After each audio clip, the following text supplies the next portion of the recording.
प्रशासकीय आवारात मद्याचा महापूर. नांदेडमधील सरकारी कार्यालयांचे परिसर बनले मदिरालय. नागरिकांकडून कारवाईची तीव्र मागणी. नांदेड शहरातील शासकीय कार्यालयांचे परिसर सध्या मद्यपींचे प्रमुख अड्डे बनले आहेत. यामुळे सामान्य नागरिक आणि महिलांमध्ये तीव्र संतापाचं वातावरण सुरू आहे. शहरातील झोन क्रमांक 2 अशोकनगर वर्कशॉप भागातील पाण्याच्या टाकीचा परिसर तसेच MIDC येथील दूध डेअरी परिसरातील महावितरण कार्यालय परिसर सद्यस्थितीत दारूच्या बाटल्यांचा खच पडल्याचे धक्कादायक चित्र समोर आलं आहे.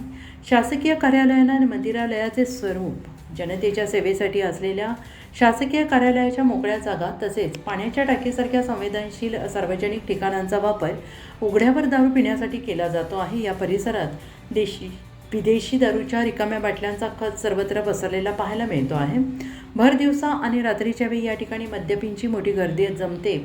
त्यामुळे या महत्त्वाच्या सरकारी प्रशासकीय परिसरांना अक्षरशः एखाद्या मदिरालयाचं स्वरूप प्राप्त झालं आहे. महिला आणि नागरिकांच्या सुरक्षिततेचा प्रश्न. वर्कशॉप भागातील पाण्याची टाकी आणि महावितरण कार्यालय तथा मोंढा येथील झोन क्रमांक 4 महानगरपालिका प्रशासकीय क्षेत्रीय कार्यालय तळमजला गलिच्छ मदिरालयाचे स्वरूप झालेल्या अवस्थेत स्पष्ट दिसत येत असून सुद्धा प्रशासन कुठलीच कारवाई करत नाही आणि कुठलंही गांभीर्य पाळत नाही.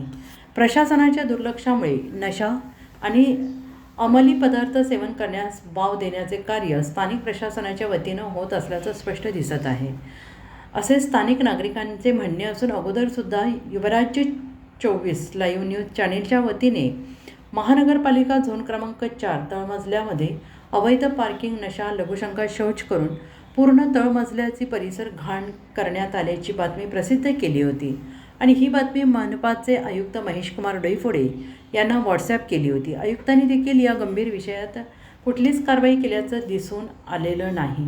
आजही जशास तसे हाल आणि त्याहून जास्त बिघडलेले हाल पाहायला मिळत आहेत. तरी देखील कुठलीच कठोर कारवाई किंवा स्वच्छतेसाठी पाऊल उचलले जात नाही आणि यावरूनच स्वच्छतेचे मोठमोठ्या गोष्टी करणारे प्रशासन स्वच्छतेसंदर्भात किती गांभीर्य पाळत आहे हे स्पष्ट दिसून येत आहे. स्थानिक प्रशासनाची पायमल्ली होत असेल तर मग हे गंभीर प्रकार कसे थांबणार असा देखील सर्वसामान्य नागरिकांच्या मनात गंभीर प्रश्न निर्माण झाला आहे. या अंमली पदार्थांमुळे, नशेमुळे नांदेड जिल्ह्यामध्ये अनेक ठिकाणी मोठमोठे गुन्हे झाले आहेत. तरीही प्रशासन झोपेत असल्याचं दिसून येत आहे. नियमितपणे सामान्य नागरिक, ग्राहक, महिलांची विविध कामांसाठी वर्दळ असते. मात्र परिसरात मद्यपींचा वावर आणि उघड्यावर पडलेल्या काचेच्या बाटल्यांमुळे या ठिकाणी ये-जा करणे असुरक्षित बनले आहे.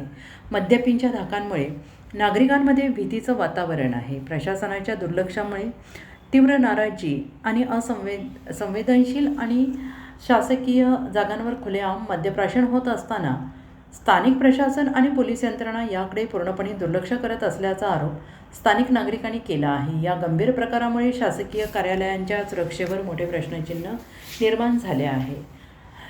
या परिसरातील दारूच्या बाटल्यांचा खच तातडीनं साफ करण्यात यावा. सार्वजनिक ठिकाणी मद्यप्राशन करणाऱ्या समाजकंटकांवर कडक कारवाई करावी अशी आग्रही मागणी परिसरातील नागरिकांनी केली आहे. आता तरी संबंधित वरिष्ठ अधिकारी आणि पोलीस प्रशासन याकडे गांभीर्याने लक्ष देतील का, याकडे सगळ्यांचे लक्ष लागून राहिले आहे.